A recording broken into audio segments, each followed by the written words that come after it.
Whatever it takes to get you to try harder, read more, set your goals, and go for it. Here's the next attitude disease. Overcaution. Some people never will have much. They're too cautious. Now, you can also be too reckless, but you can also be too cautious. This is called the timid approach to life. And my caution was always the risk. Risk used to drive me right up the wall. I used to say, what if this happens? It's called the language of the poor.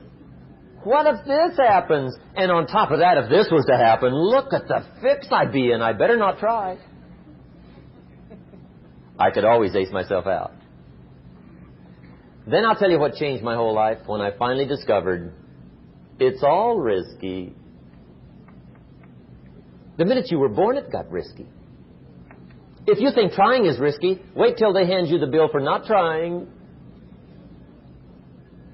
If you think investing is risky, wait till you get the tab for not investing. See, it's all risky. Getting married is risky. Having children is risky. Going into business is risky. Investing your money is risky. It's all risky.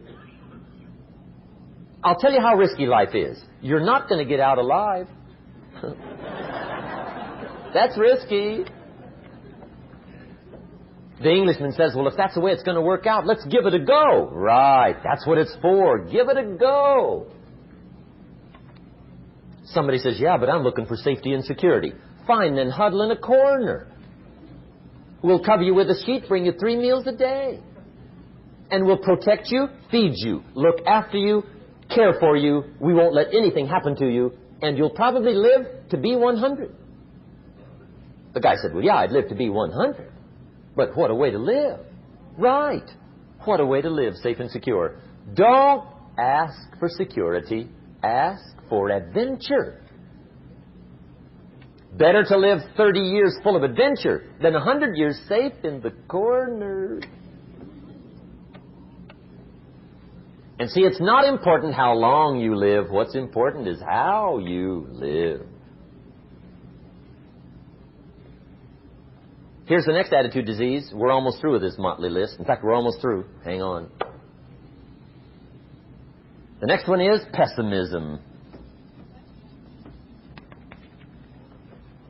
Pessimism, the deadly disease of always looking on the bad side, the problem side, the difficult side, checking all the reasons why it can't be done. The poor pessimist leads an ugly life. He doesn't try to figure out what's right. He tries to figure out what's wrong. He doesn't look for virtue. He looks for faults. And when he finds them, he's delighted. How ugly. This is the poor guy who looks through the window, doesn't see the sunset. He sees the specks on the window.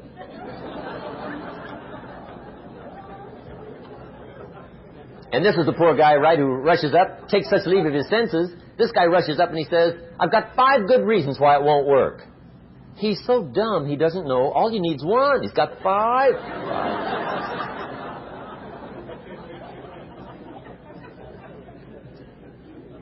To the pessimist, the glass is always half empty.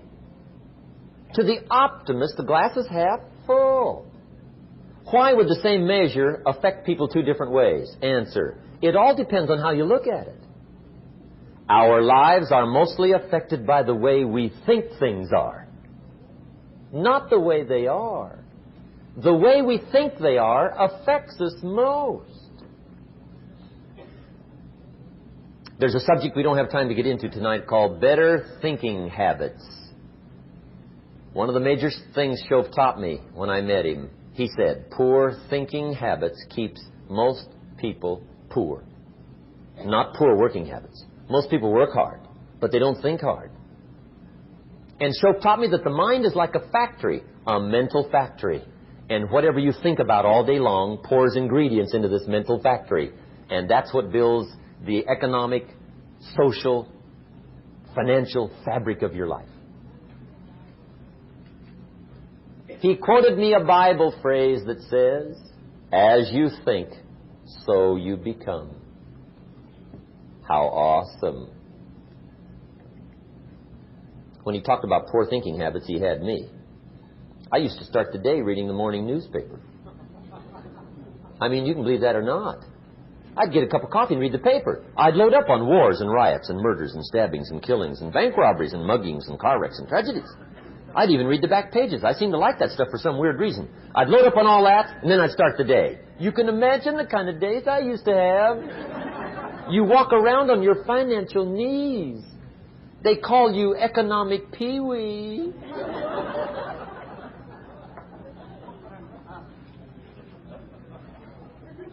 The guy says, I want to be a great leader.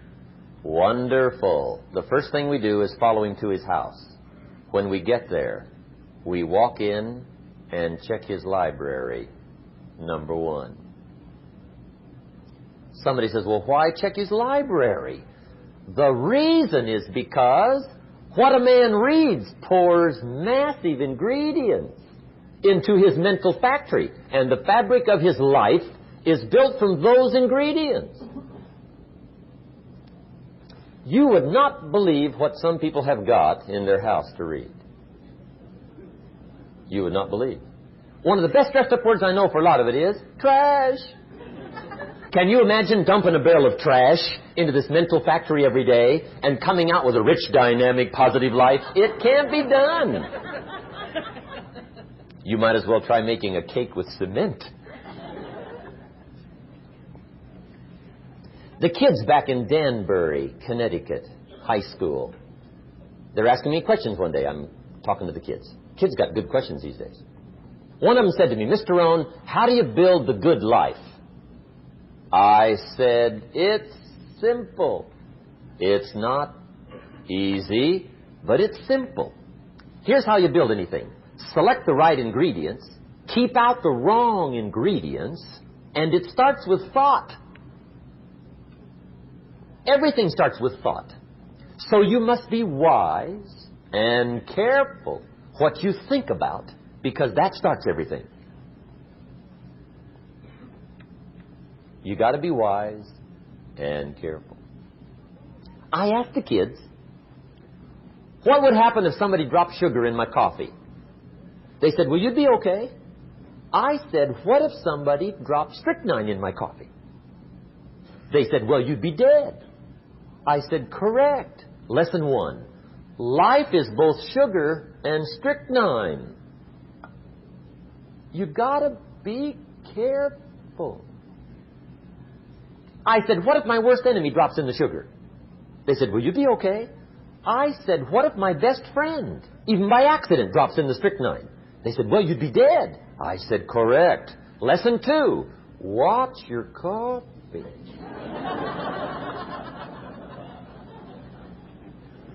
You got to be careful. See, it doesn't matter who hands you the bad stuff. It doesn't matter where you get the bad stuff. It'll still do its damage on your bank account, wherever you get it. Mr. Schoaf gave me one of the greatest phrases when I first met him when he said, Jim, every day stand guard at the door of your mind. How important. Stand guard at the door of your mind. And you decide what goes into your mental factory. Don't let anybody just dump anything they want to in your mental factory, because you've got to live with the results. Okay, here's the last disease, and we're through with this list. In fact, we're almost through. Hang on. The last subject is very brief. The last disease, but this one is deadly. Engage in this one, indulge in it even slightly, and you might as well forget the future, because it's going to forget you. Complaining, crying, whining, griping. A Bible word called murmuring. See, that'll ace your future. Spend 5 minutes complaining, and you have wasted 5. And you may have begun what's known as economic cancer of the bone. Surely they will soon haul you off into a financial desert and there let you choke on the dust of your own regret. I hope I said that well, so you won't forget. It's a deadly disease. If you don't think it's bad, ask the children of Israel of Old Testament fame. typical of us all, their story just happened to get in the book. Story says, children of Israel were slaves. God performed a series of dazzling miracles and got them out. And now they're heading for the promised land. Remember the story? Heading for the promised land. Tragedy of the story, they never got there. Reason. From day one, they started to complain. They griped about the water. They griped about the weather.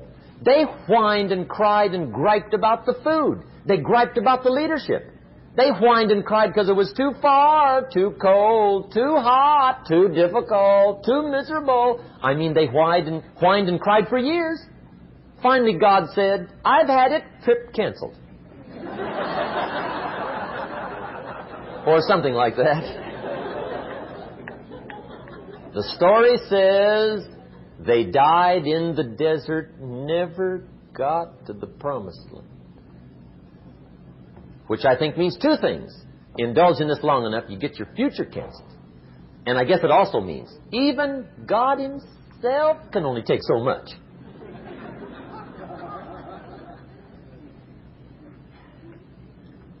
Okay.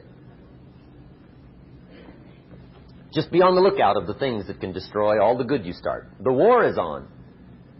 And this evening, tomorrow, mentally, personally, socially, economically, you got to make sure you're winning the war.